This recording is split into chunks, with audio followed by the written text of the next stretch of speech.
Something is wrong with Pete Hegseth. I mean, something new, obviously, like a lot has been wrong with him throughout his life with the drinking and like all that stuff. There's a lot that's been wrong with him. But lately, and especially since Charlie Kirk was killed, he really seems to be falling apart even more. This guy is scared. And it's not just me saying that, it's people in his orbit that are saying that. And there's been signs of this for some time. We've been doing reporting since he was sworn in that they're spending insane amounts of money for swarms of bodyguards for this guy.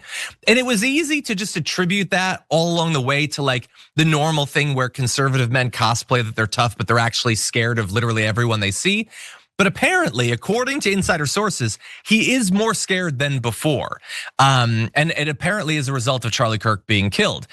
These insider sources say that Hegseth is becoming increasingly obsessed with his own security, exhibiting frantic behavior such as fidgeting and pacing during meetings. Quote, there's a manic quality about it. Or let me rephrase, an even more manic quality, which is really saying something. Dude is crawling out of his skin. An insider described him as being paranoid and panicked about his safety. So, look, the pacing and the twitchiness and everything, maybe that's alcohol withdrawal, I'm not sure. I'm not a doctor or anything, but maybe it's just like psychic fear manifesting physically. He's apparently been freaking out on his staff.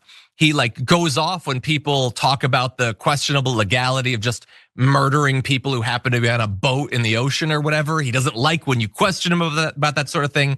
And again, maybe that's just the normal intolerance that a lot of right-wing men have to being challenged on literally anything, particularly when they're not qualified to speak on it. But maybe it's a growing problem. One of the sources says he takes things personally when challenged, like full-blown tantrums.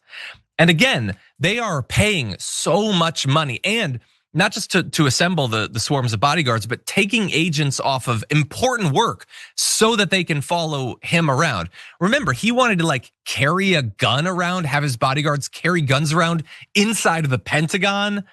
And that really does speak to a guy who's weirdly scared about his own survival. Sharon, what do you make about this? Well, and not just that, he's scared inside the Pentagon, right? I mean, these are your people. This is your crew, right? I mean, I don't know. When you walk in to do the main show, do you fear for your life? It's just jank sitting there, but okay.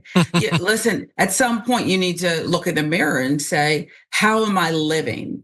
And I hope nothing happens to him, because then the dumbest guy to ever do this job would go down in history as some kind of martyr. And I don't want anything to happen to him. I'm not that kind of person, but I'm just saying, then we'd rewrite history again, which America loves to do, and turn it into a guy who is he was just brilliant.